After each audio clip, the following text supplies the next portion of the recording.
हिंदुओं के लिए मैदान में उतरे हिंदू हृदय सम्राट योगी आदित्यनाथ, बांग्लादेश पर किया सीधा हमला।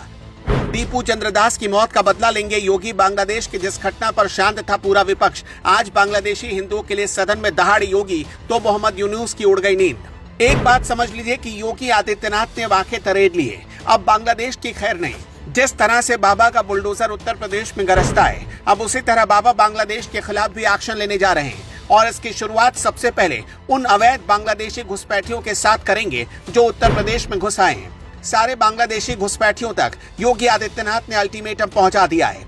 ये खतरे की घंटी है उनके लिए, क्योंकि अब योगी बाबा को गुस्सा आ चुका है। उत्तर प्रदेश विधानसभा का मानसून सत्र विधायी कार्यों के लिए नहीं बल्कि मुख्यमंत्री योगी आदित्यनाथ के आक्रामक तेवर की वजह से गूंज उठा।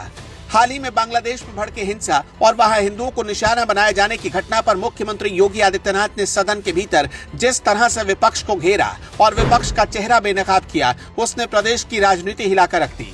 एक रिपोर्ट के मुताबिक विधानसभा में मुख्यमंत्री योगी आदित्यनाथ का रौद्र रूप दिखा जब उन्होंने बांग्लादेश में एक हिंदू व्यक्ति की निर्मम हत्या और वहां अल्पसंख्यक समुदाय पर हो रहे अत्याचारों का मुद्दा उठाया। विधानसभा में योगी ने दहाड़ते हुए कहा, दोहरा मापदंड नहीं चलेगा। योगी आदित्यनाथ ने विपक्ष को लताड़ दिया, विशेषकर समाजवादी पार्टी और कांग्रेस पर निशाना साधते हुए कहा कि जब दुनिया के अन्य कोने जैसे फिलिस्तीन और गजा में कोई घटना होती है तो यहाँ का विपक्ष सड़कों पर उतर आता है और मानवाधिकारों की दुहाई देने लगता है, लेकिन जब हमारे पड़ोसी देश बांग्लादेश में हिंदुओं के घर जलाए जा रहे हैं, उनकी हत्याएं हो रही हैं, मंदिरों को अपवित्र किया जा रहा, तब इन दलों के नेताओं के मुंह से एक शब्द भी नहीं निकलता। बांग्लादेश की घटना पर विपक्ष की चुप्पी उनके दोहरे चरित्र को उजागर करती है। ये चयनात्मक संवेदनशीलता राजनीति के लिए बहुत खतरनाक है। मुख्यमंत्री योगी आदित्यनाथ के ये शब्द बता रहे थे कि वो अंदर ही अंदर कितने गुस्से में हैं।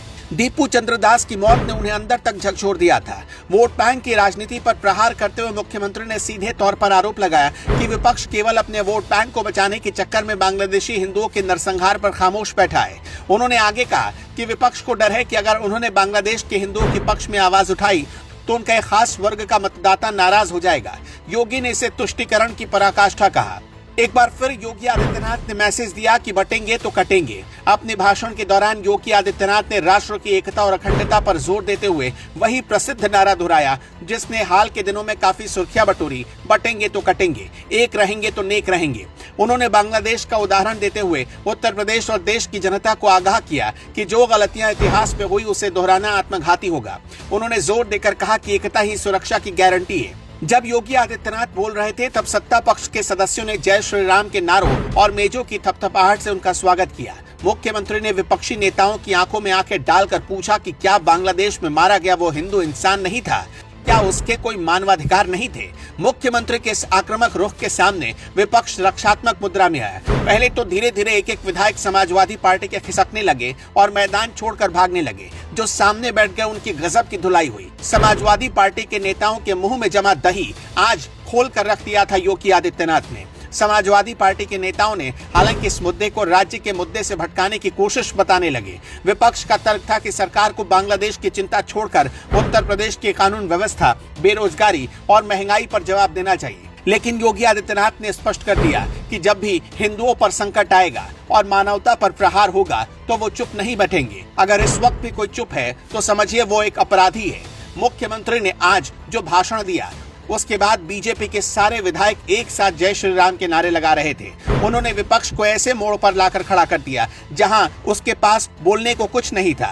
खामोश रहने वालों को योगी आदित्यनाथ ने कड़ी चेतावनी दी और ये भी याद दिला दिया कि ये न्यू इंडिया है। बांग्लादेश अपनी हद में रहे तो फायदे में रहेगा। अगर कायदे को लांघने की कोशिश करेगा तो समझिए बांग्लादेश का अंत निश्चित है। योगी की इस दहाड़ से सीधे सीधे ढाका तक मैसेज पहुंचा है। सच पूछिए तो आज मोहम्मद यूनुस के पांव कांप रहे होंगे। मोहम्मद यूनुस का असली डॉक्टर योगी आदित्यनाथ निकलेंगे। इलाज जल्दी होगा और योगी बाबा ही इलाज करेंगे। शुरुआत होगी उन बांग्लादेशियों से जो वैध प्रवासी बनकर उत्तर प्रदेश में छिप कर बैठे हैं। इन गद्दारों को ढूंढकर योगी आदित्यनाथ जहन्नुम में भेजने की तैयारी कर चुके हैं।